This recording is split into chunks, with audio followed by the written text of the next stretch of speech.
staying at Salem? Yeah, very good, man. You miss this. You miss this place. Yeah. Yeah.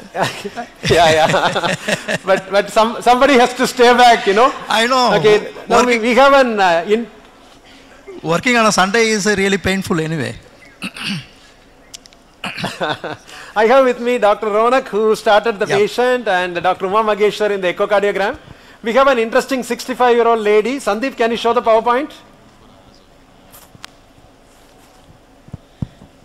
Lady, normotensive euglycemic, presented with complaints of NYHA class 2 breathlessness, pedal edema for last 1 month, which was managed with diuretics. On examination, weight is 50 kg, pulse rate 100 per minute, regular, high volume pulses, blood pressure of 120 by 50 milliliters mercury, saturating normally in room air. On CFS examination, JVP elevated 2 cm above clavicle with cardiomegaly and continuous murmur in the right sternal border. Chest X-ray was showing cytosolitis levocardia with CTR of 75%, bilateral pulmonary plethora. ECG was showing sinus tachycardia, heart rate of 105 per minute, PR interval 160 milliseconds, normal LV forces, no STD changes.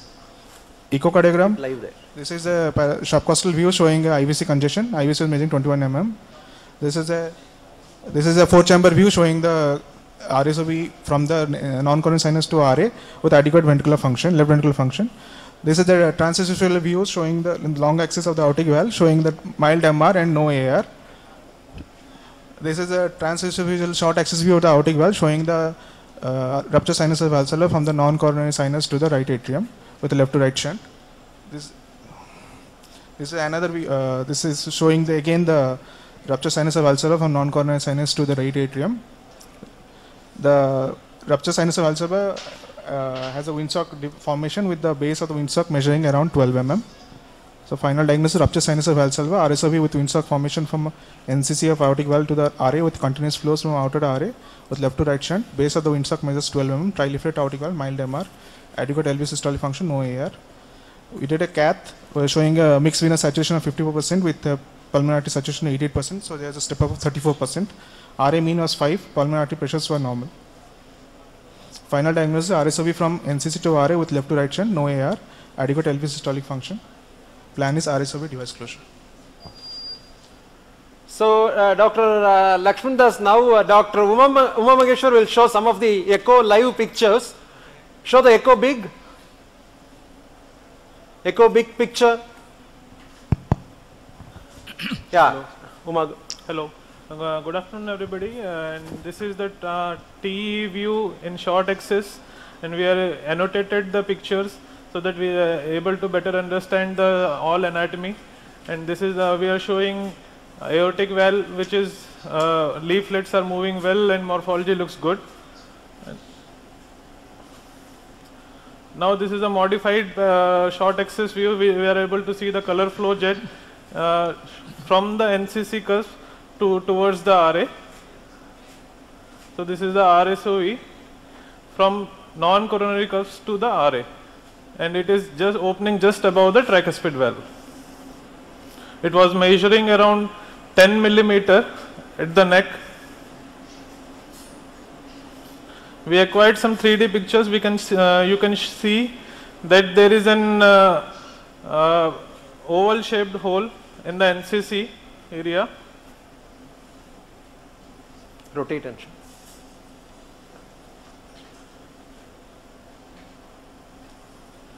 Okay, now we will show the coronary angiography. Show live. Shiva, which RSOV you would like to close? Some, which you happy to close? In general, the non-coronary cusp RSOVs that enter into the right atrium are the easiest to close. I know. And the ones that will not result in any major problems at all. All the RSOVs that are from the right coronary sinus and entering into the right ventricle, either into the outflow tract or into the inflow tract, are often associated with either a perimembranous VSD or a subpulmonic VSD, which will be restrictive in nature, and so by closing them you will not be doing a complete job. However, they also can be closed. The rarer type will be the left sinus into the left ventricle itself, which is technically a little bit more challenging, because there you may have to do a arterial loop. You have to take the catheter from the artery and go through the RSOV, enter into the left ventricle, come out into the ascending aorta and re-snare it.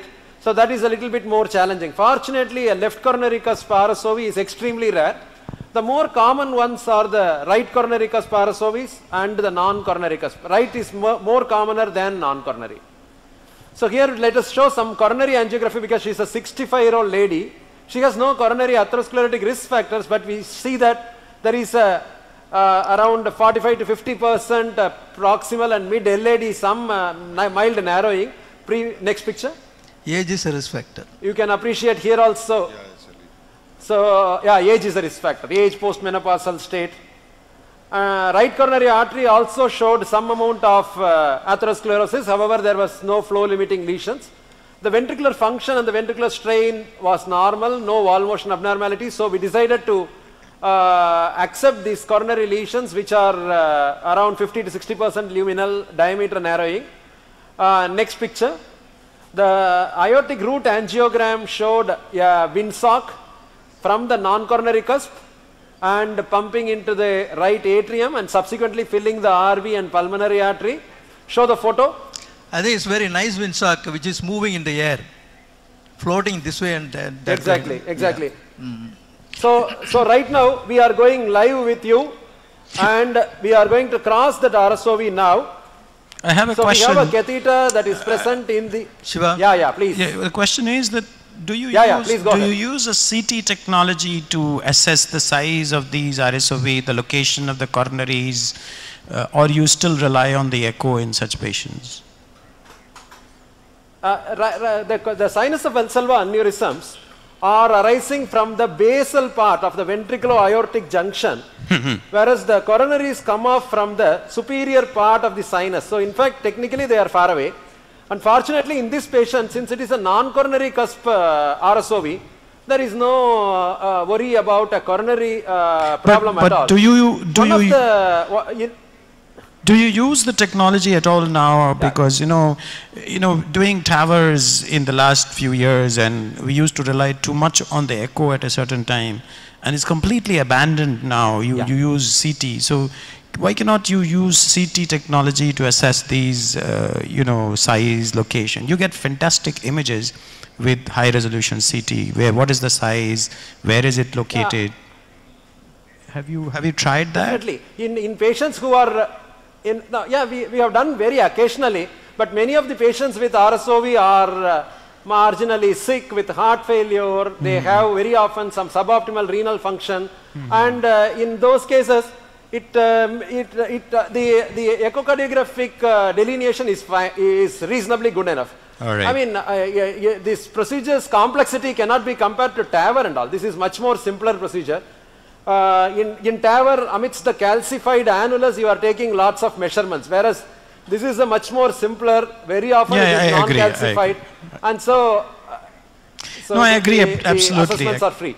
What size snare it is, Shiva? So this is a 15 millimeter snare. It is now fully opened.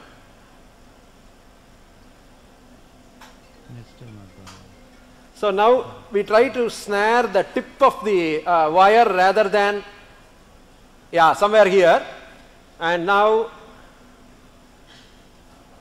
we are trying to bring it down,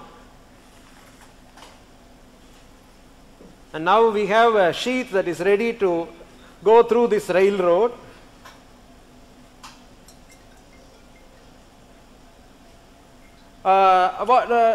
Any questions about how will you size an RSOV in terms of device? We got an echocardiographic dimension of about 12 millimeter in one plane and 10 millimeter in another plane. Go in. And the other, angiographically it was around 9. Another artery forceps. So in these patients, what we try to accept more will be the echocardiographic dimensions, because angiographically we are getting it in some particular frame wherein we may not have the complete opening of the windsock. So now we have taken the sheath across into the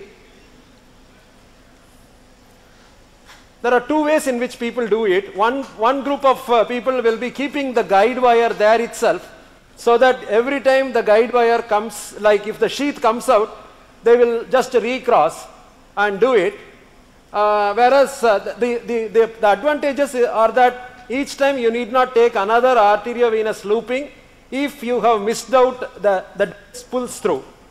So however, the problem about that is you have to oversize the sheath by another couple of French.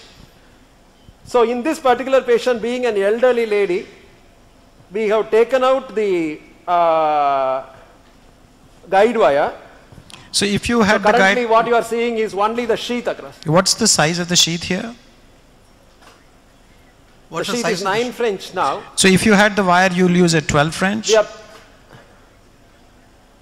Yeah, correct. We'll have to go 2 or 3 French larger than that. And somebody will say that on the venous side it doesn't matter, so we can go in. So I am using the pigtail as my marker. Now the pigtail tip is going to be acting as our marker for the device positioning. So where have you positioned the pigtail in the pigtail is exactly on the RSOV, the aortic end of the RSOV. I'll now show you. Yeah. So the device comes in the. And so now we are withdrawing. What's the size of the device, Shiva? The device is 16-14. Now go echo big. Take away that coronary. 50. Picture echo. Show the echo. Yeah. No. 2D. 2D long axis. Live. 2D long axis live. So I'm slowly coming towards long axis. Go to about 120. Rotate leftward.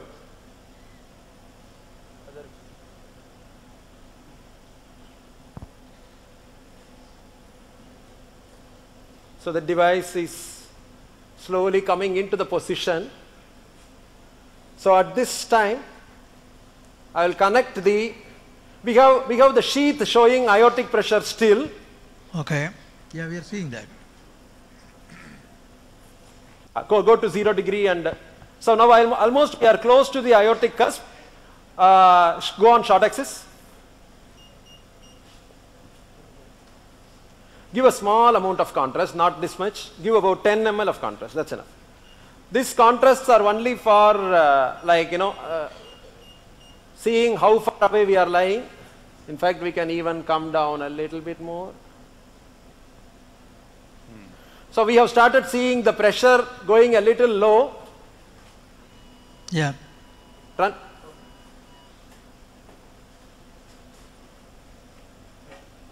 So I was wondering, the pacing at a fast rate, that kind of stuff, is it good for this kind of device also? Not in RSOVs. Basically, there will not be much of changes. Now you see, this is a picture that was captured with an angiography. Now you see that we are seeing the windsock, and we are positioning the device. Now go on to echo big. Echo in the big screen, please. Echo big around 40. Echo big picture 40 degree. Yeah. Now color. Now push the probe inside. You can see that there is a complete abolition of the RSOV right now. Yeah. There is no color that is entering into the RA at all. So now it is second point that is important is to identify what is the aortic valve status. Go on to 120 degree. So in 120 show the aortic valve. Turn it around. Show the full aortic valve. There is some amount, show nicely there. There is some degree of aortic regurgitation. Yeah, which is not good. Not good. Because previously there was no AI. No, what is the pressure? Now show the pressure. show the pressure, that will give an idea about what is AR like, you know, some idea. Yeah. Yeah, I will show that. Previously the pressure was 130 over 50 because of the RSOV.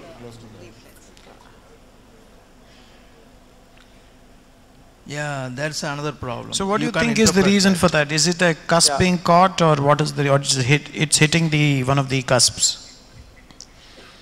Let me see the angiography once. Show, get an angiogram, give about 15 ml at 18 rate, 1.5, 18 rate. Ready?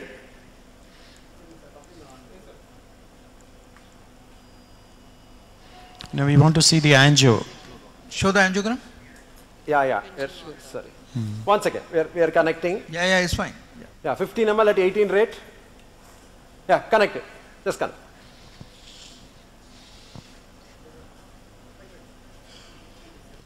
It is a distortion of the leaflet that producing the AR. Huh? Now, it is possible that my cable is stretching in one direction. Correct. Rather than allowing it to, let me see now. Yeah, there is quite a lot of AR. Yeah. So what I will try to do is downsize the device. One of the possibilities, there is a lot of waste formation of the device. So it is, I will go recapture the device.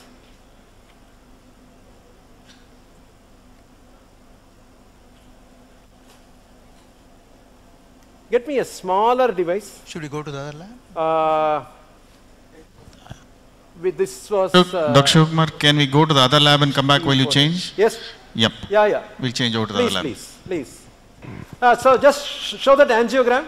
This is the angiogram where there was significant aortic regurgitation. Yeah. If you look at this picture, there is a waist. The waist formation is quite tight on this device. Okay. So it is an indicator that it was possibly significantly oversized.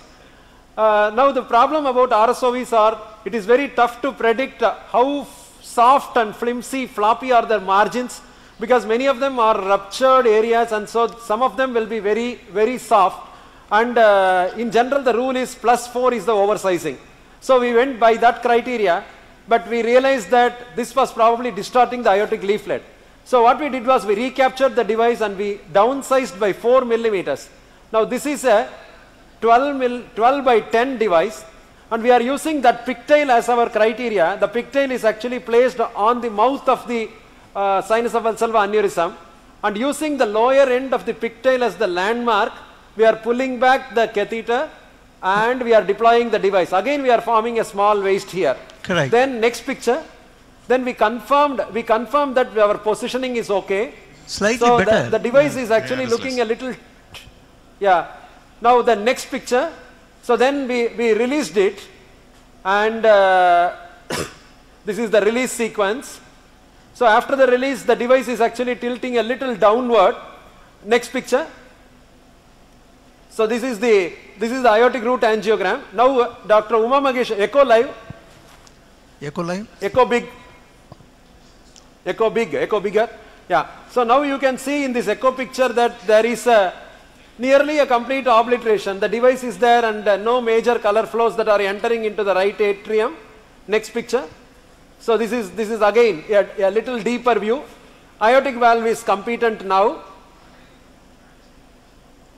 And so it looks overall okay. Now can you show the hemodynamics now?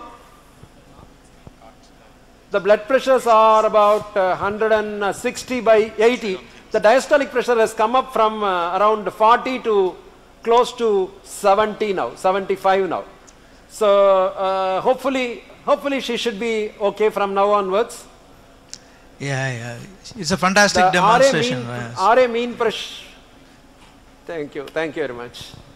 Thanks for the opportunity. I thank all my colleagues here Wonderful, who have helped us in this procedure. Let us go for lunch. And I wish you a good time till evening at Salem. Yeah. Thank you.